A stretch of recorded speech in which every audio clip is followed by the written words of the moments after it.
మరొక సంఘటన ఎవరు పెట్టాలి ఎవరు తినాలి. భీమన్న చేత అవమానం పొందిన వెంకటప్ప తాచుపాములాంటి స్వభావం కలవాడు. భీమన్న పైన ప్రతీకారం చెయ్యాలని వాడికి బాగా పట్టుకున్నది. జమీందారు గారి ఇంటి నుంచి తనను భీమన్న సాగనంపిన పద్ధతి ఊరంతా తెలిసిపోయింది. ఇక తాను ఊళ్ళో తల ఎత్తుకు తిరగడం సాధ్యం కాదు. అందుచేత వెంకటప్ప తన కొడుకును సుబ్బన్నను పిలిచి, ఒరే, నేను కొంతకాలం పొరుగురులో ఉండి వస్తాను. ఈలోగా నువ్వు భీమన్నను అత్తవారింటి నుంచి వెళ్ళగొట్టాలి. జమీందారుపైన భీమన్నపైన నా పగ తీరాకనే నేను మళ్ళీ ఈ ఊళ్ళో అడుగు పెట్టడం అన్నాడు. ఏం చెయ్యాలో చెప్పు నాన్నా, నువ్వు చెప్పినట్టే చేస్తాను అన్నాడు సుబ్బన్న. వాడికి తండ్రి రహస్యంగా చెయ్యవలసినది చెప్పి పొరుగురికి వెళ్ళిపోయాడు. సుబ్బన్నకు భీమన్నకు కొద్దిపాటి స్నేహం ఉన్నది. అందుచేత వాడు భీమన్న దగ్గరకు వెళ్ళి, జమీందారు గారి అల్లుడు కావటం నీకెంత అపకారమైందో తెలుసా? ఊళ్ళో అందరూ నిన్ను చూసి హేళన చేస్తున్నారు అన్నాడు. హేళన చెయ్యడానికి నేనేం చేశానని అని భీమన్న అడిగాడు. ఏమీ చెయ్యకపోవడమే నీ లోపం.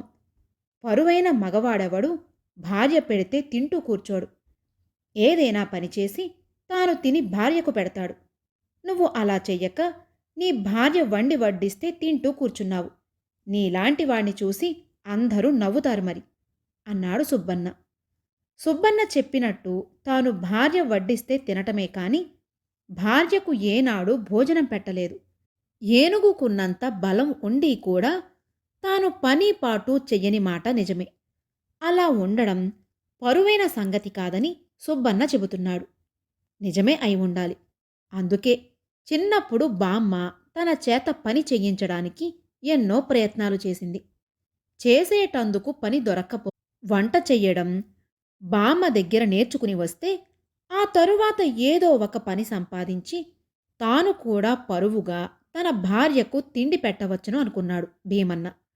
భీమన్న మహాలక్ష్మితో, నేను మా బామ్మ దగ్గరకు వెళ్ళి వస్తాను అన్నాడు. ఏమిటి విశేషం అని మహాలక్ష్మి అడిగింది. వంట చేయడం నేర్చుకోవాలి అన్నాడు భీమన్న. వంట నేర్చుకోవాలని సరదాగా ఉంటే నేను నేర్పుదాగా అన్నది మహాలక్ష్మి పెద్దగా నవ్వుతూ. అది పరువుగా ఉండదు. నేను వంట నేర్చుకున్నదాకా ఈ ఊళ్ళో ఉండరాదు. అందరూ నన్ను చూసి నవ్వుతున్నారు అన్నాడు భీమన్న. తన భర్త తలలో ఏదో వెర్రి ఆలోచన తల ఎత్తిందని గ్రహించి మహాలక్ష్మి అతన్ని ప్రశ్నించింది. ఆ ప్రశ్నలకన్నిటికీ సమాధానాలు చెబితే ఆమె తన ప్రయత్నం కాస్త పడగొట్టుతుందనుకుని భీమన్న, నన్నేమి అడగకు, నా పని ముగించుకుని కాని నేను ఈ ఊళ్ళో అడుగుపెట్టను అన్నాడు. మహాలక్ష్మి మాట్లాడక ఊరుకుని అతన్ని వెళ్ళిపోనిచ్చింది. అల్లుడెక్కడా అని జమీందారుగారడిగితే వాళ్ళ బామ్మను చూసి వస్తానని వెళ్లారు అని చెప్పింది. భీమన్న బయలుదేరి భోజనాల వేళకు ఒక గ్రామం చేరాడు. జమీందారుగారి అల్లుడు వచ్చాడు కదా అని గ్రామ పెద్ద అతనికి తన ఇంట ఆతిథ్యమిచ్చాడు. గ్రామ పెద్దతో పాటు భీమన్న కూర్చున్నప్పుడు గ్రామ పెద్ద భార్య వడ్డన చేసింది. భోజనం చేస్తూ భీమన్న, మీ ఇంట్లో వంట ఎవరు చేస్తారు అని అడిగాడు. నా భార్య చేస్తుంది, వంట బాగాలేదా అని గ్రామ పెద్ద భీమన్నను అడిగాడు. చాలా బాగుంది. ఎప్పుడూ ఆమె చేస్తారా, మీరు చెయ్యరా? ఆ మాట తెలుసుకోవడానికి అడిగాను అన్నాడు భీమన్న. గ్రామ పెద్ద ఆశ్చర్యంతో, నేను వంట చెయ్యడమా? ఎన్నడూ లేదు. నాకసలు వంట చేయడమే రాదు అన్నాడు. భీమన్నకు అర్థమయ్యింది. గ్రామ పెద్ద అయి ఉండి కూడా భార్యకు తిండి పెట్టక భార్య పెడితే తింటున్నాడా అనుకున్నాడు. అక్కడి నుంచి బయలుదేరి భీమన్న ఆ రాత్రికి మరొక గ్రామం చేరాడు. అక్కడి గ్రామాధికారి భీమన్నకు ఆతిథ్యమిచ్చాడు. ఇక్కడ కూడా అలాగే జరిగింది. గ్రామాధికారి భార్య వడ్డించింది. తనకు వంట చేత కాదని, తానెప్పుడూ వంట చేయలేదని, కాపురానికి వచ్చిన నాటి నుంచి తన భార్యే 2 పూటలా వంట చేస్తున్నదని గ్రామాధికారి స్పష్టంగా చెప్పాడు. భీమన్నకు మండిపోయింది. సుబ్బన్న తనతో ఎందుకు అబద్ధం చెప్పాడు? ఆ సంగతి ముందు తేల్చుకోవాలి. భీమన్న బామ్మను చూసే ప్రయత్నం కట్టిపెట్టి, మర్నాడు తెల్లవారుజామునే లేచి తన ఊరికి తిరిగి వెళ్ళి తిన్నగా సుబ్బన్న ఇంటికి పోయాడు. అప్పుడే సుబ్బన్న భోజనానికి కూర్చున్నాడు. వాడి భార్య వడ్డన చేస్తున్నది. ఏమిరా సుబ్బన్న, నాతో అబద్ధమాడతావా? మగవాళ్ళెవ్వరూ భార్యలకు వండి పెట్టడం లేదు. నేను చూసి వచ్చాను.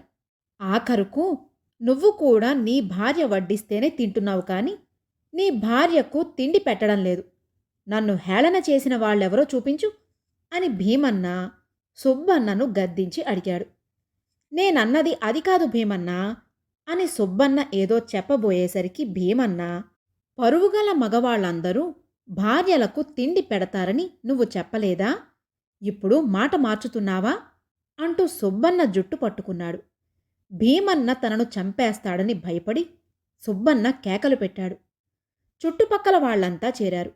సంగతంతా విని వాళ్ళు భీమన్నతో, సుబ్బన్న మాటకు అర్థం మొగుడు భార్యను పోషించడానికి ఏదన్నా ఉద్యోగం చెయ్యాలని అని నచ్చచెప్పారు. సుబ్బన్న అట్లా చెప్పకూడదు. పెళ్ళాలకు తిండి పెట్టాలనటం దేనికి? ఉద్యోగం చెయ్యాలంటే సరిపోయేది కదా అని రుసరుసలాడుతూ ఇంటికి వెళ్ళాడు భీమన్న. మహాలక్ష్మి భీమన్నతో, మీ బామ్మగారి ఊరు వెళ్ళలేదా అన్నది. ఆ సుబ్బన్న నాతో అబద్ధాలు చెప్పాడు. నేను వంట నేర్చుకోనక్కర్లేదుట, ఉద్యోగం చెయ్యాలిట అన్నాడు భీమన్న. జమీందారీ వ్యవహారాలు చూడటం ఉద్యోగం కాదా? లేనిపోని అనుమానాలన్నీ పెట్టుకోక భోజనానికి లేవండి, వడ్డిస్తాను అన్నది మహాలక్ష్మి.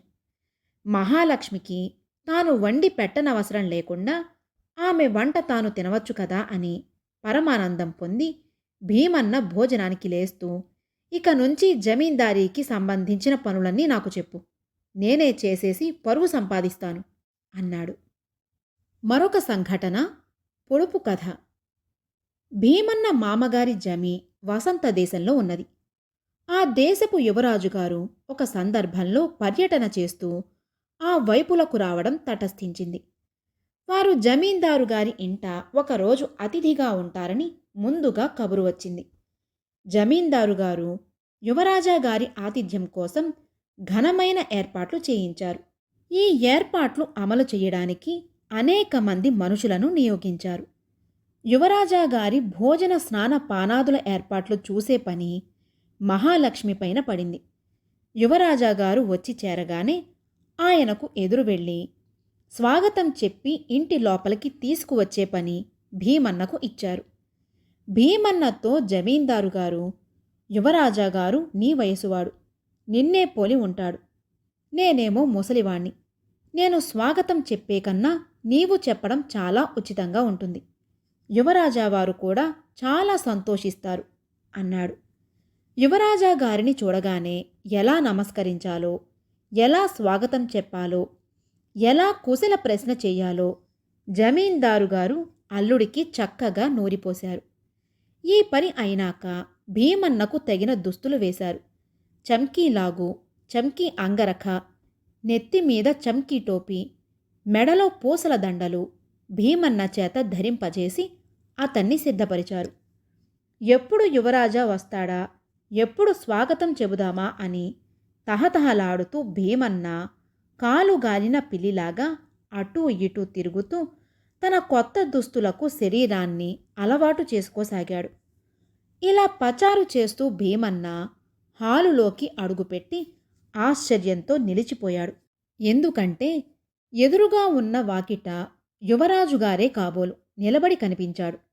అరే, అప్పుడే వీరు రావటము, లోపల ప్రవేశించడము అయిపోయిందే, ఇప్పుడేం చెయ్యడం అని భీమన్న ఆలోచిస్తూ బిత్తరబోయి నిలబడి ఉండగా ఆ ఎదటి వాకిట నుంచి లక్ష్మి వచ్చి యువరాజా మీద ఎడమ చెయ్యి వేస్తూ, మీరిక్కడ నిలబడి ఏం చేస్తున్నారు అని అడిగింది.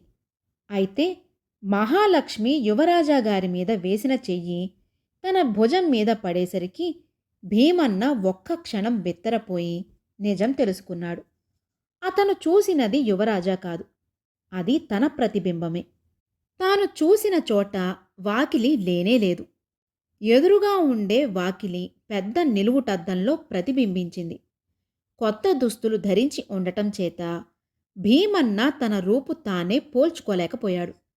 అదీ కాక ఆ నిలువుటద్దం మామూలుగా అక్కడ ఉండదు.